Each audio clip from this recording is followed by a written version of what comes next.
Welcome to Our Girl Relationships. On this channel, we talk about problems people face in their day-to-day lives. Let's start with a video. I planned my wedding to my fiancé for 6 months. I was so sure that I wanted to marry him that there was no room for cold feet for me. He was the one I was choosing to marry, and I didn't care about anything else. I just knew that I loved him and wanted to be with him. We both had our separate bachelor's and bachelorette parties. My party was amazing. I had so much fun with my girls the night before. My best friend is a guy, and I know many people don't approve, but that is who he is to me. We never had any romantic relationship. I see him as my brother, a brother that I didn't have. Just before I reached the church on my wedding day, he called me and told me that there was something he had to tell me.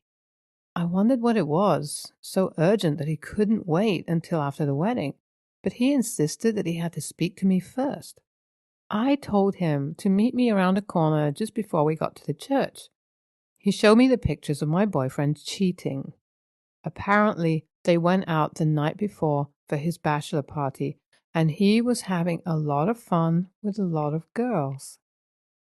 My best friend said that his conscience wouldn't let him be if he didn't let me know what I was getting into. He had heard my fiancé speak about how he didn't believe in monogamy, though he loved me. He was going to have his chicks on the side.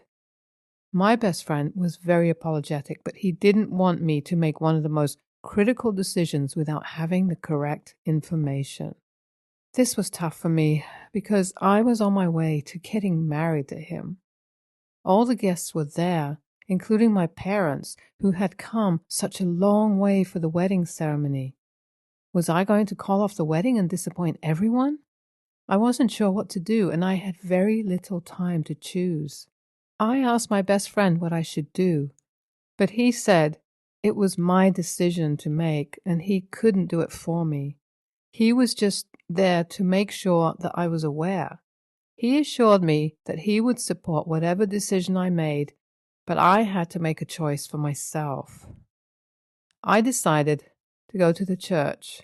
The procession began, and when I reached my fiancé, I asked him how his night was and what he had done. He said it was fine and he had a good time. I asked him if he did anything I should know about before we got married, and he said nothing at all, that he was a good boy as always. It was then I realized that I didn't want to marry him. I believe in monogamy and wanted my husband to be the same as myself. I didn't want him to cheat. If we hadn't gotten married yet and he was already cheating and saying that he would continue cheating, there was no hope. My fiancé made the decision himself with the responses he gave me. With tears in my eyes, I told everybody that I was sorry for making them come all the way, but there wouldn't be any wedding. Many people wanted an explanation, so I showed them the evidence my best friend gave me, the pictures of him doing things with other girls. I also told them about not believing in monogamy and how he thought he would still have affairs outside of marriage. I told them that I didn't want that at all, and for me, it was a big deal breaker. I admit that I loved him, but my love wasn't enough to carry us through. I rushed to leave, and people came after me to make sure that I was okay. I wasn't in the mood to speak to anyone, so I hid somewhere until I was sure they wouldn't see me. I desperately wanted time to myself, but my fiancé's boss found me. He was charming and told me that he wouldn't give me up for anything if he was my fiancé. He asked me to get married to him instead. He mentioned that he had always liked me, but stopped sending me signals when he noticed that my relationship with my fiancé was serious. I had noticed when he flirted with me a few times we met. I thought he was attractive, but I didn't let any other thoughts dwell because I was committed to my fiancé. He was attractive and very wealthy. He was everything that you could want in a man. When I followed my fiancé to something his organization had planned, I first noticed him. I know my fiancé is an idiot, so I agreed to marry him, just to spite him. I don't know what I was thinking. Still, doing something like that on impulse gave me a rush, and at that moment, I dragged his boss back to the church with me and announced that I was engaged to his boss.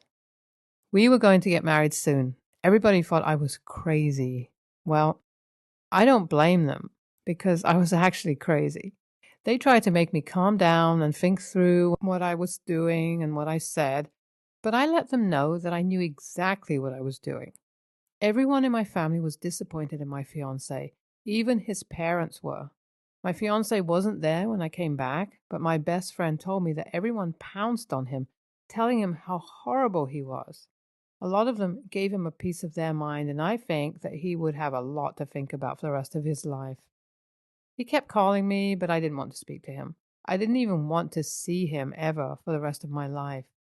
I had nothing to say to him. He had done his worst. The best part was that I couldn't feel the pain at that time. I had a surge of adrenaline thinking of what I had just done, getting engaged to his boss. I knew that the pain would come, rushing down on me once I calmed down. I was going to marry someone I didn't know so well and had never dated. It's funny that at that time, it felt exciting. His boss kept asking me if I was okay and needed anything because I was with him. I left the church with him.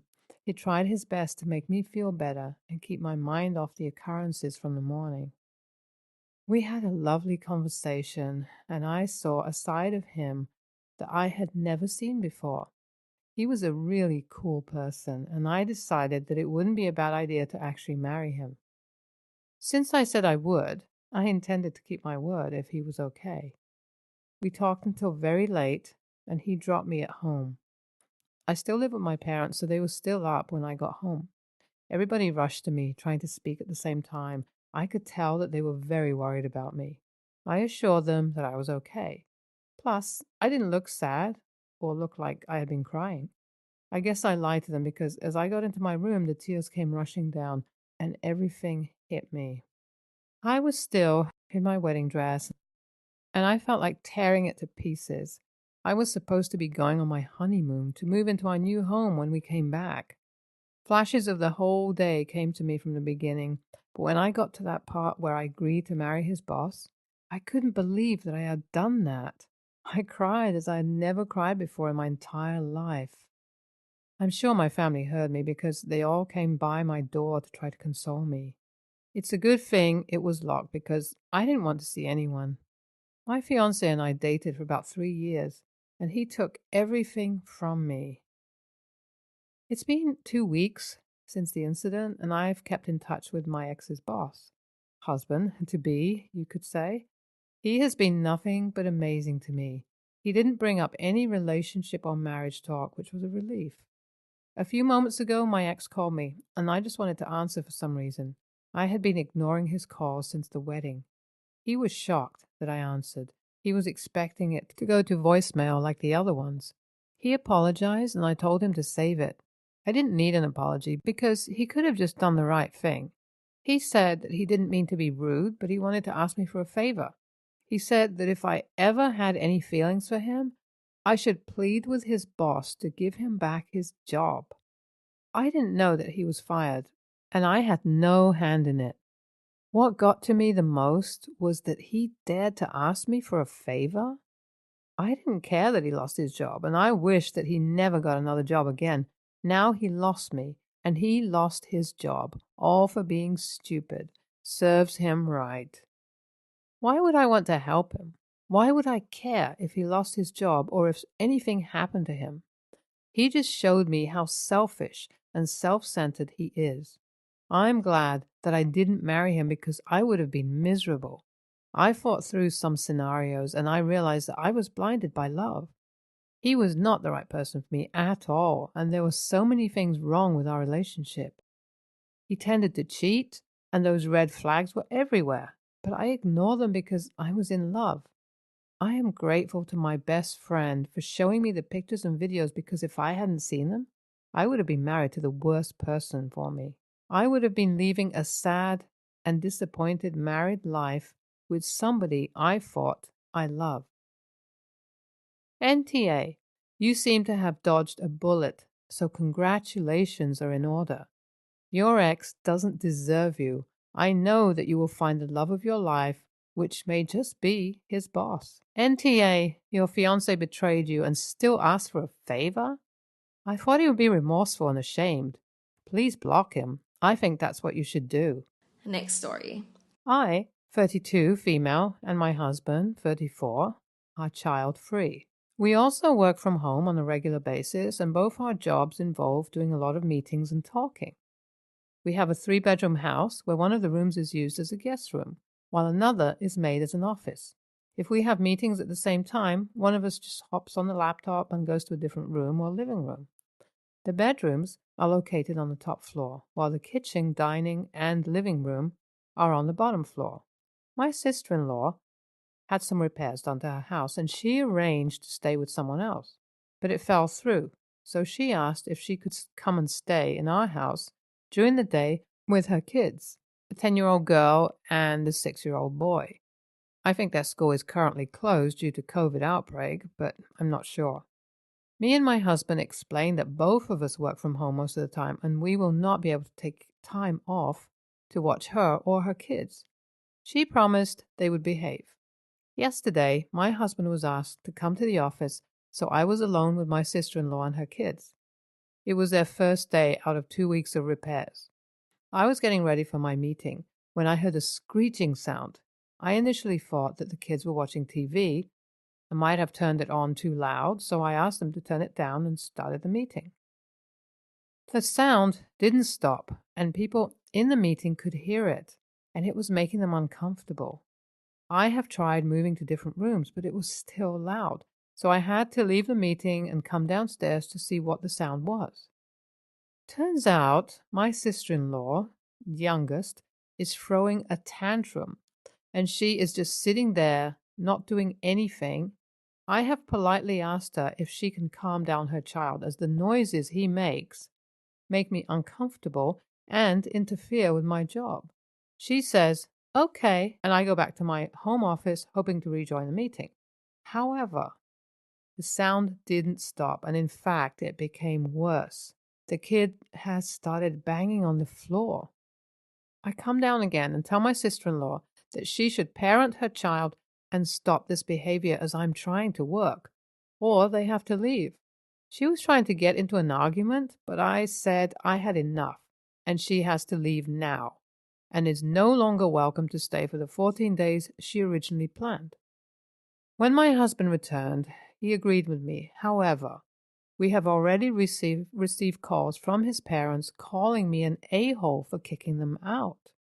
AITA? I gave my sister-in-law plenty of time to calm down the kids, and she could take him outside to the garden or the car. But she chose not to. The child is not autistic or has any issues, as my sister-in-law claims. The entire reason for the tantrum was because the child was not allowed to play on our console, as we don't have any games appropriate for his age. He is known to break stuff, and the game he wanted to play is a horror adult game. To clarify the above and reword it, sister-in-law claims the kid is not autistic or has any mental health issues or issues that can cause such behavior. In no way or form I have intended it to sound as if the kid has autism, and I don't believe the sister-in-law has. And also, their house is available to stay at. Only one room is being renovated. Their bedrooms, bathroom, and kitchen are still available to use.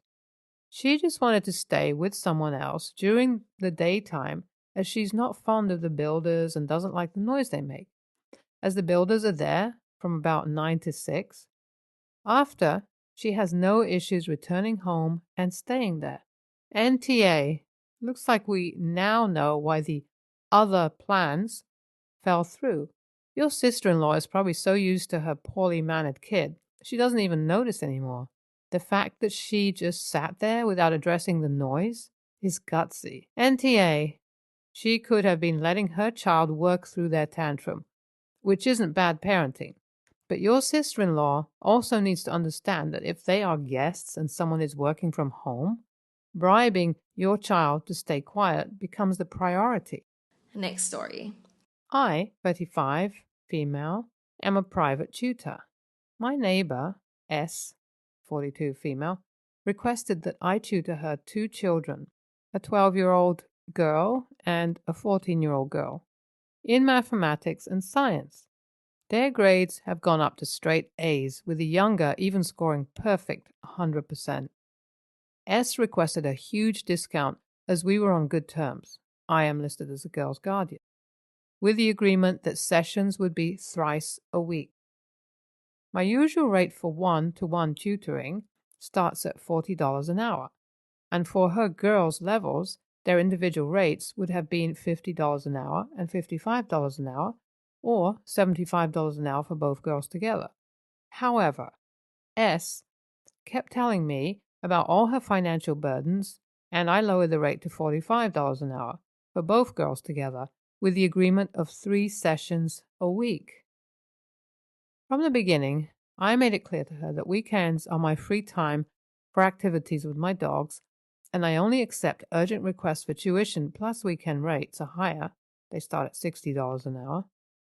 Last week, S told me her elder girl was failing English and requested for a temporary weekend slot, but at their usual rate. I didn't want to be calculative, so I accepted.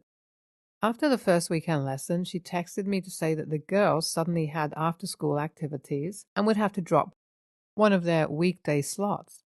I agreed because these things do happen sometimes. After the second weekend lesson, S texted me again to tell me that she would only need tutoring on one weekday and one weekend from now on, since she had signed her girls up for enrichment classes on another weekday when we were supposed to have a tutoring session. She seemed to expect the weekend slot to be a permanent arrangement. I was taken aback because I felt like I had been forced to give up my weekend for a lower rate than normal. I tried to ask her if it would be possible for her to change the enrichment classes to weekend, but she texted me a short no. After consideration, I decided to put my foot down and I texted her this. To be frank, I am not happy with this arrangement. I only agreed to a temporary weekend slot as I was under the impression that your daughter needed urgent help as she is failing English. But now you are reducing the number of sessions to fewer than what we started with, which makes me feel like she didn't really need the extra tuition on weekends. My weekend is for bonding activities with my dogs or urgent assignments only, which are supposed to be temporary arrangements. I hope you can understand my part. She replied with, "Fine, then don't come." 2 days later, she texted me that she no longer wanted me to tutor her girls. She also unfriended me across all her social media.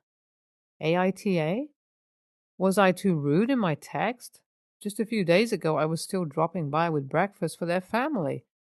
And now, the girls dare not even talk to me when I run into them. The younger one told me that S was really pissed off at me, but the elder shushed her. NTA, I'd also be asking to be removed as the girl's guardian. She's clearly taking advantage of you and doesn't like to be stood up to. If her daughter was really failing, she'd be dropping all social activities and after-school activities for that child and focusing on getting them a consistent routine until everything was back on track. You have a right to your weekends, and she doesn't have a right to expect you to drop everything for her and constantly do favors for her. NTA, she was taking advantage. Your text was reasonable given the prior arrangements. Her childish response tells you all you need to know about the quality of this friendship.